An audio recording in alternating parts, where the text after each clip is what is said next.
नमस्कार, द लक्ष्य एक्सप्रेस में आपका स्वागत है। मैं हूं आपके साथ रूबी और आइए शुरुआत करते हैं खबरों की।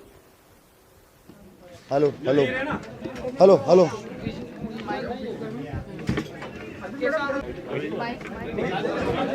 चलवा दो। चलो कोई बात नहीं। पहले पूरा के पूरा मामला किस तरीके से हुआ, क्या हुआ, वो पूरा ब्रीफ में दे देता हूँ।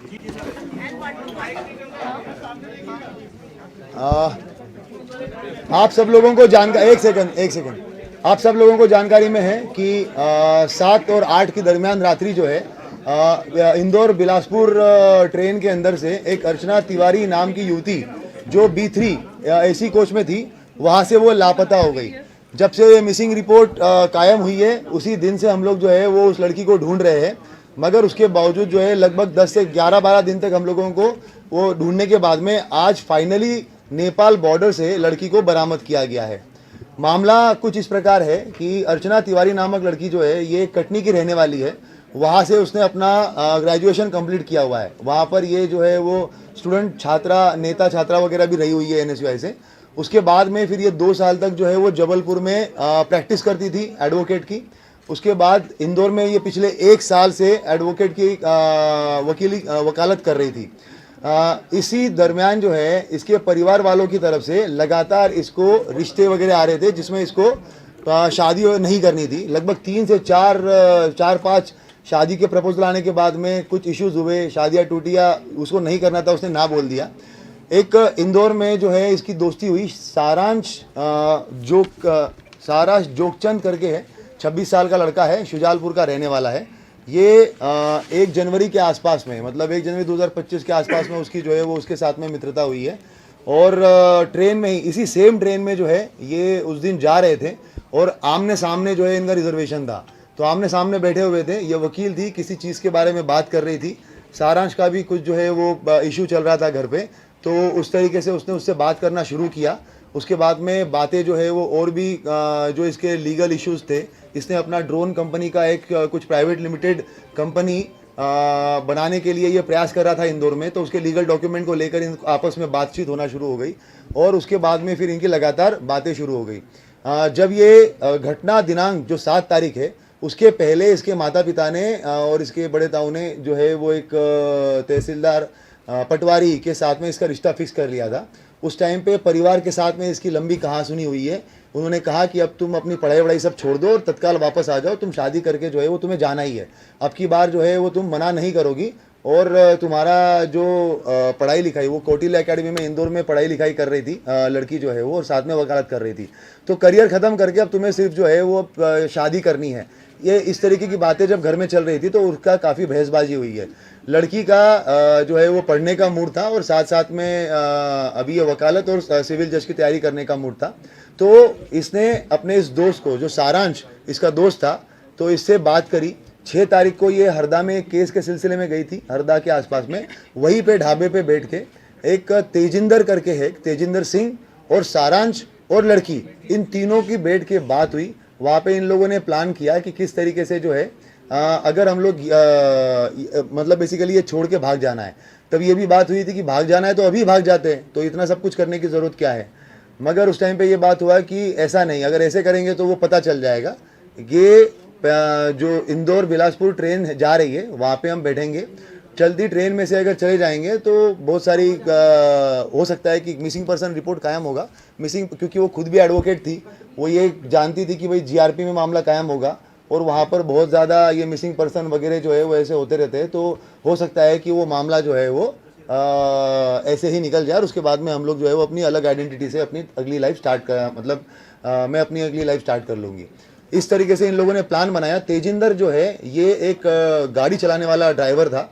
ये इसके संपर्क में जो है वो पिछले लगभग 3-4 महीने से आया हुआ था। तेजिंदर जो है वो सारांश के थ्रू इसके संपर्क में आया था। ये कहीं पे भी जाना जाती थी, माहेश्वर या बाकी जब जगहों पे, तो ये तेजिंदर के साथ में ही जाती थी, तो तब से इसको जानती थी। ये इटारसी रेलवे स्टेशन के पास में रहता था, तो इनकी बात हुई कि कहाँ पर CCTV कैमरे नहीं है। तो तेजिंदर ने बताया कि इटारसी रेलवे स्टेशन जो है वो मैं बहुत अच्छे से जानता हूँ, वहाँ पर जहाँ पे कैमरे नहीं है वहाँ से मैं इसको लेके चला जाऊँगा। तो ये डिसाइड हुआ कि ये इंदौर से बैठेगी।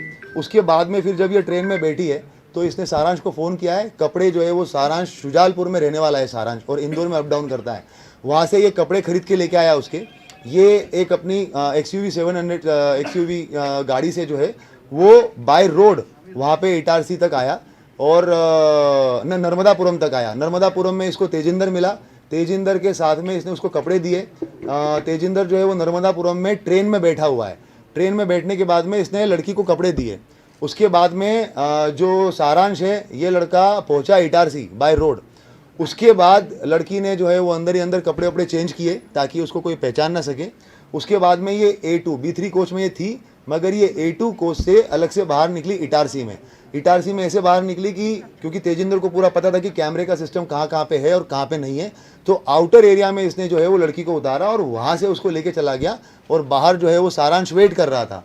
सारांश वेट कर रहा था तो वहाँ पर उसने जो है वो लड़की को लेके जाकर सारांश को दे दिया। लड़की ने अपने मोबाइल और घड़ी जो है वो तेजिंदर को दे दी और बता दिया कि भाई इसको जो है ये आपका बागतवा और मिडघाट वाला जो एरिया है उस तरफ कहीं तो फिकवा देना ताकि ये बात हो जाएगी। तेजिंदर से उसने ये भी बात की थी कि हम लोग 3-4 लड़कों से एक रिपोर्ट लिखवा देंगे कि भाई कोई तो लड़की वड़की जो है वो यहाँ पे गिर गई है करके ऐसा। और ट्रेन में जब आगे गाड़ी वाड़ी रहेगी तो वहाँ पर हम लोग जो है वो कंप्लेंट करवा देंगे।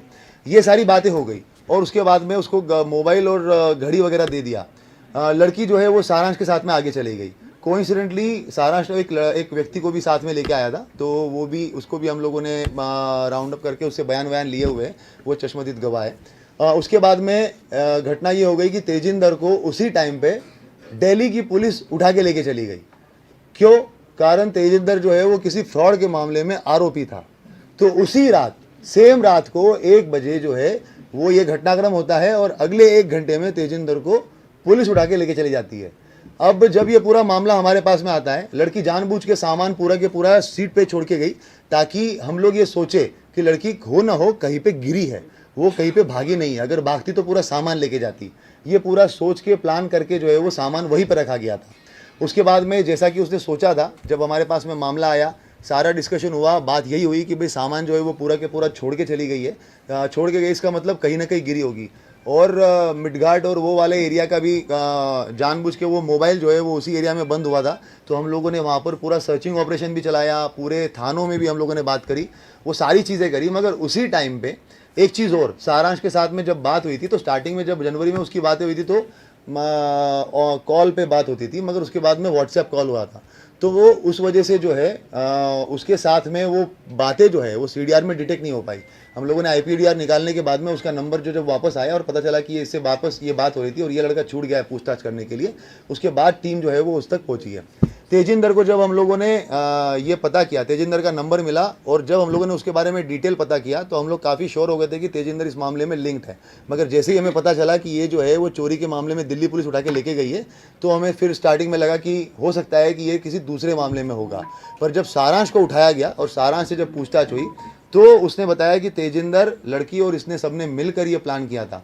लड़की सारांश के साथ गई, शुजालपुर में गई है, वो गाड़ी में ही रही, कहीं पे बाहर उतरी नहीं। इन लोगों ने इसके चीज़ का ध्यान रखा कि कहीं पे भी टोल नाका नहीं आना चाहिए, क्योंकि पुलिस जो है वो टोल नाके पे भी CCTV कैमरे देखती है और अगर गाड़ी के थ्रू RFID से अगर पैसा कट जाता है तो उससे भी जो है वो डिटेक्ट हो सकता है। तो इन्होंने टोल नाका अवॉइड किया और ऐसे ऐसे रास्ते से गए जहाँ से टोल नाका नहीं हो।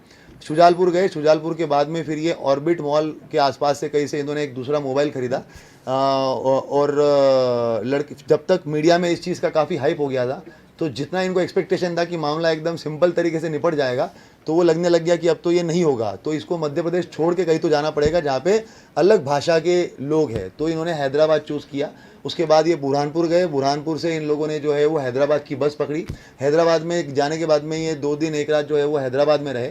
फिर जब मामला और ज़्यादा हाइप पकड़ने लग गया तो जो सारांश है, ये ड्रोन का जो एक नया स्टार्टअप इसने डाला हुआ है और इसका जो क्लाइंट बेस है वो नेपाल में भी कुछ है।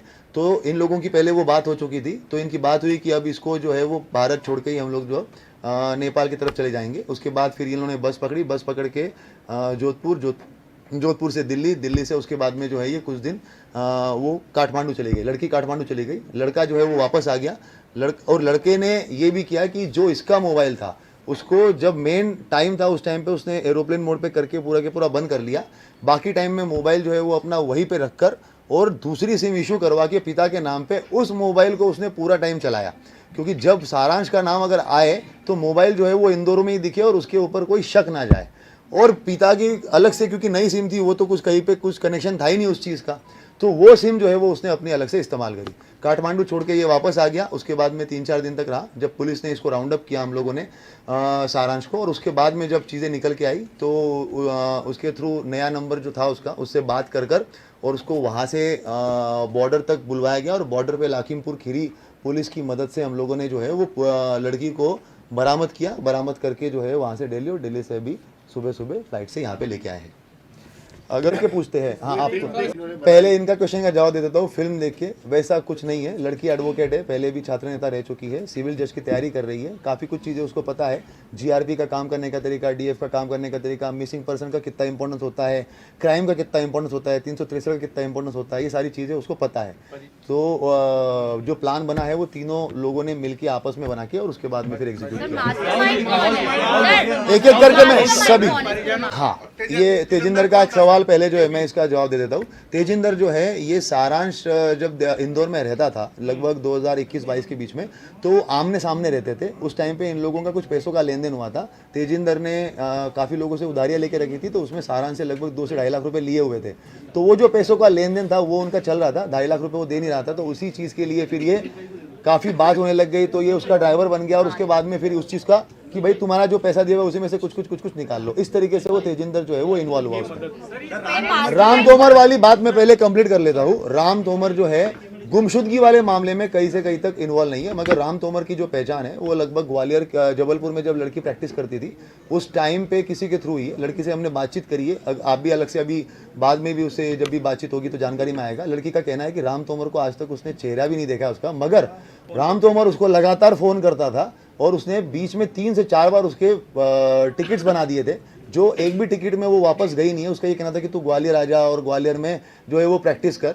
वो थोड़ा परेशान थी उससे कि वो बार बार फ़ोन क्यों करता है करके। जब वो ऑफिशियल काम है तब तक तो ठीक है, पर बार बार फ़ोन क्यों करता है। मगर जो गुमशुदगी वाला पार्ट है उससे राम तोमर का कुछ भी लेना देना नहीं है, कोई क्वेश्चन। हाँ, लड़की डिनाई करती है, लड़की बताती है कि वो मेरा दोस्त था, बाकी तो और वो अच्छे से इस सवाल का जवाब दे पाएगी। लड़की के पास में हाँ कुछ पैसा वगैरह, लड़की क्योंकि कमाती थी, खुद ही उसके केस वेस चलते थे। उसका जो है वो हरदा में भी एक अलग से केस पे काम कर रही थी, खंडवा में भी किसी केस पे काम कर रही थी।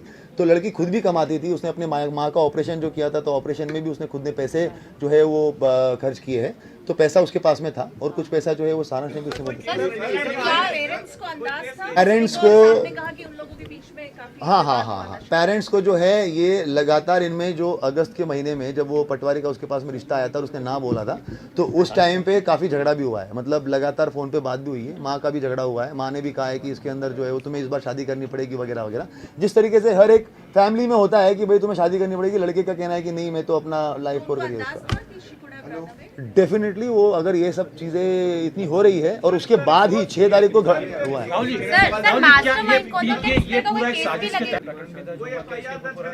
अभी तो क्योंकि मेन जो है वो लड़की ने सोच समझ के अपने पूरे होशो आवाज़ में कंसेंट में ये सारी चीज़ें करी है, तो अभी तो वो मिसिंग पर्सन में ही रहेगा। कोई ऐसा अभी तक बयान नहीं आया हो जिसके अंदर कोई क्रिमिनल केस हो।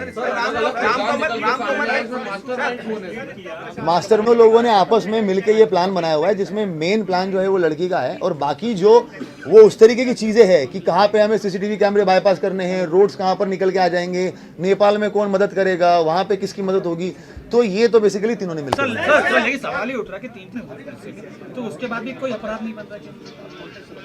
अभी तक तो कानूनन जो है इसमें कोई ऐसा आपराधिक सेक्शन तो अट्रैक्ट नहीं कर रहा है। इसमें ज़रूर जो है वो हम लोग और भी लीगल ओपिनियन भी ले लेंगे, मगर अभी तक इसमें कोई भी ऐसा अपराध जिस तरह परेशान कर रहा था इस तरह की बात भी सामने आई। इस पे मेरा कुछ कहना उचित नहीं होगा। जो फैक्ट्स थे वो तो मैंने आपको बता दिए कि फ़ोन वोन वो करता था। 3 से 4 बार उसने टिकट भी बनाए हैं जिसमें लड़की गई नहीं है वहाँ पर। तो एक तरफा ही डिस्कशन था, लड़की का कहना है कि, और कुछ जो है वो क्रिमिनल केसेस के अंदर उसने उसको मदद करी है, मतलब फोन वोन पे ही मदद करी है किसी के थ्रू रेफरेंस लेकर, जब वो जबलपुर में 2 साल प्रैक्टिस करती थी उस टाइम पे। सर लड़की इतनी ट्रैवल करके हैदराबाद में है। लड़की जो ट्रैवल कर रही थी, सबसे पहले तो उसने अपना मोबाइल जो है वो मिडगार्ड सेक्शन में बंद करके फिकवा दिया था। उसके बाद में लड़की ने इस चीज़ का ध्यान रखा था, इवन मतलब जो ये घटनाक्रम हुआ है उसके 7-8 दिन पहले से भी जो है ना, लड़की का 31 जुलाई से लड़की के फोन के अंदर भी जो है वो कुछ लोगों का बात बंद हो गया। BSNL का मोबाइल जो है वो बंद कर दिया, 2 सिम थे, 1 सिम बंद कर दिया। तो उसके बाद जब लड़की यहाँ से निकली है तो लड़की निकलते वक्त भी जो हम लोगों ने CCTV कैमरे भी देखे हैं उसके अंदर भी लड़की ने ये ध्यान रखा हुआ है कि वो गाड़ी के अंदर जो है वो लेटी हुई है, कहीं पे भी गाड़ी के विंडशील्ड में नहीं आ रही है, तो कैमरे में नहीं आई है। क्या मोबाइल फ़ोन भी जो सिम कार्ड भी जो है वो उसने मध्य प्रदेश में कहीं पे भी सिम कार्ड नहीं खरीदा है, ना उसने मोबाइल खरीदा ना उसने सिम कार्ड खरीदा। और जब लड़का भी जो उसके साथ में था उसका मोबाइल वहीं पे रखकर कि भाई वो जो है उसकी लोकेशन लाइव रहे, दूसरा सिम लेके दूसरा मोबाइल लेके उसके साथ ट्रैवल किया। ये तो अपने पास इसके ऊपर अभी भी कार्रवाई नहीं। ये तो अपन बाद में लास्ट में क्वेश्चन का जवाब देंगे, और कोई स्पेसिफिक जवाब। 13 दिन तक की प्लानिंग आपको क्या लगता है सिर्फ घर से भागने के लिए की थी? इस एक मतलब लॉजिकली सोचिए, घर से भागने के और भी तरीके होते हैं, लेकिन इतने अलग अलग जगह इतने लोगों को इन्वॉल्व करना सिर्फ घर से भागने के लिए? देखिए बात एकदम वैसी है, मतलब ये लगभग हम लोग जो है वो लड़के से भी 2-3 दिन से पूछताछ कर रहे हैं, 2 दिन उससे भी पूछताछ करते करते हो गए, साथ साथ में लड़की से भी बातचीत करते हो गया। मगर एक ये है कि लड़की लगातार वो रिश्तों को डिनाई कर रही है, उसको वहाँ से निकलना है। परिवार का प्रेशर, सोशल प्रेशर जो आज की तारीख में यंग जनरेशन में जिस तरीके से बार बार इस तरह के केसेस देखे जाते हैं, और लड़की एडवोकेट है, उसको पता है, उसको लग रहा है कि भाई GRP में मूविंग ट्रेन में अगर होगा तो कहीं ना कहीं वो मृत घोषित कर जो है वो मामला रफा दफा हो जाएगा और मैं अपनी नई आइडेंटिटी के साथ में चली जाऊंगी। उस तरीके से उसने प्लान बनाया हुआ है। मामला भी उसी तरह का है कि घर वाले जबरदस्ती शादी कराना चाह रहे थे, इसलिए उससे बचने के लिए। और जब ये जो इवॉल्वमेंट हुआ, मतलब इवॉल्व हुआ है मामला, वो तब इवॉल्व हुआ है, उसको एज ए एडवोकेट उसको ये था कि मिसिंग पर्सन रिपोर्ट को कोई बहुत ज़्यादा तवज्जो मिलने नहीं वाली है। जब वो मामला तुल पकड़ा, पहले तो वो शुजालपुर ही गए थे, वहाँ पे उन्होंने एक रूम जो है वो रेंट पे भी ले लिया था, मगर जब वो मीडिया में तुल पकड़ा तो उन्होंने बोला कि मध्य प्रदेश छोड़ना पड़ेगा। उस टाइम पे वो डिसाइड हुआ कि मध्य प्रदेश तो छोड़ना पड़ेगा। क्यों? क्योंकि मामला बहुत तुल पकड़ लिया है, लगातार सोशल मीडिया पे आ रहा है यहाँ पे। और कोइंसिडेंटली ये हुआ कि जिस जगह पे उन्होंने रूम रेंट पे लिया था वो किसी पास में ही पुलिस वाले का था, तो आते जाते जैसे ही मामला मतलब ज्यादा तुल पकड़ेगा तो ये पुलिस वाला मुझे जरूर पहचान लेगा, तो इसीलिए यहाँ से निकलना बहुत जरूरी है। फिर ऐसे करके वो हैदराबाद निकल गई। हैदराबाद निकलने के बाद में जब मामला और ज्यादा तुल पकड़ने लग गया तो उसके बाद में फिर जो है 14 अगस्त था जिस दिन वो दिल्ली पहुंची, 15 अगस्त के दिन जो है वो काठमांडू चली गई थी, और 14 अगस्त को काठमांडू चली गई थी, और 15 अगस्त को जो है वो लड़का उसको छोड़ के वहाँ से वापस आ गया था। तो ये पूरा जो डेवलपमेंट है 7 तारीख से लेके 14 तारीख तक का है, जो बीच बीच में उन्होंने सोचा है कि नहीं अब इतना हाइप हो गया है, अब इतना ये हो गया है, पूरी पुरजोर तरीके से कोशिश की जा रही है, तो हमें तो अब देश ही छोड़ना पड़ेगा। तो उसके बाद में फिर उसने वो कहा नहीं, ये आपराधिक मामले के बारे में एज सच जो है इसमें, क्योंकि उसके साथ में कोई गलत घटना नहीं हुई है, वो खुद ही उसके अंदर मिसिंग पर्सन है, कानूनन उसके अंदर अभी तक तो कोई मामला नहीं बनता। मैंने पहले भी कहा, इसमें हम लोग और विधिक राय भी लेंगे, अगर कुछ सेक्शन बनते भी होंगे तो उसके बारे में सोच लेंगे। मैंने पहले कहा था कि हमारे CCTV फुटेज के लिए टीम लगी थी, लगभग भोपाल से लेकर कटनी तक के सारे CCTV फुटेज हम लोगों ने खंगाले थे, साइबर टीम लगी हुई थी, और साथ साथ में जो मिड घाट और वो सेक्शन में हम लोगों को सर्चिंग करनी थी उसकी 30 लोगों की एक अलग टीम थी। तो कुल मिला के जो है वो 60-70 लोग हमारे लगातार इस पूरे 10-15 दिन लगे। सारांश पे तब शक हुआ।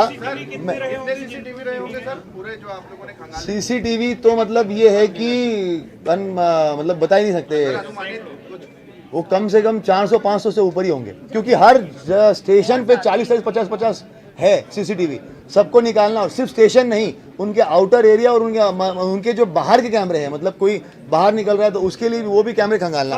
एक सारांश पे कब शक हुआ, ये अच्छा क्वेश्चन है। सारांश का ये था कि जब हम लोगों ने स्टार्टिंग में सबसे पहले जो है वो कोई उसकी डेथ तो नहीं हो गई, ये सब चीज़ों को हम लोगों ने जब रूल आउट कर लिया, तो मैंने बीच में भी एक बार बाइट दी थी कि हम लोग जो है वो उसको ब्रॉडन करेंगे पूरे सर्च के दायरे को। जब हम लोगों ने 6-7 महीने का पूरा चीज़ें खंगाली और उसके अंदर जब देखा कि वो किस किस से बात करती थी, सारांश का 2-3 कॉल बहुत लंबे थे, जबकि वो कॉल तो 2-3 ही थे मगर बहुत लंबे थे।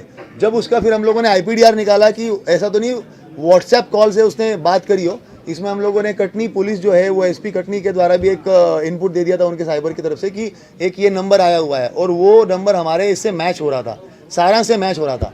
तो जब वो हमें जानकारी मिली कि यार ये लड़का कितनी क्यों बात कर रहा है और अभी तक इसको हमने पूछताछ नहीं कर पाए हैं, ये अभी तक इस दायरे में आया ही नहीं है। जब उसका दायरा बढ़ाया गया इन्वेस्टिगेशन का और भी मतलब जो है 1 महीने को छोड़ के 6-7 महीने 10 महीने का पूरा रिकॉर्ड लेकर और उसके IP एड्रेसेस को लेकर और IP एड्रेसेस के बारे में जानकारी ली गई, तब वो सारांश का नंबर आया। और उसके बाद फिर सारांश को हम लोगों ने जब ट्रैक किया तो हमें पता चला कि अरे इस पे ये बात कर रहा था और जब उसको उठा के लाए तो फिर तो चीज़ें फिर आसान हो गई। काठमांडू सारांश को जब हम लोगों ने पकड़ लिया, सारांश के पास उसका नंबर जो था, क्योंकि 1 सेकंड, सारांश को जब हम लोगों ने पकड़ा तो क्योंकि काठमांडू में जो है वो उसी का कनेक्शन था, तो उसके बाद उसी से बात करके उसके कनेक्शन से बात की गई, लड़की से कांटेक्ट में आए, लड़की से बात की।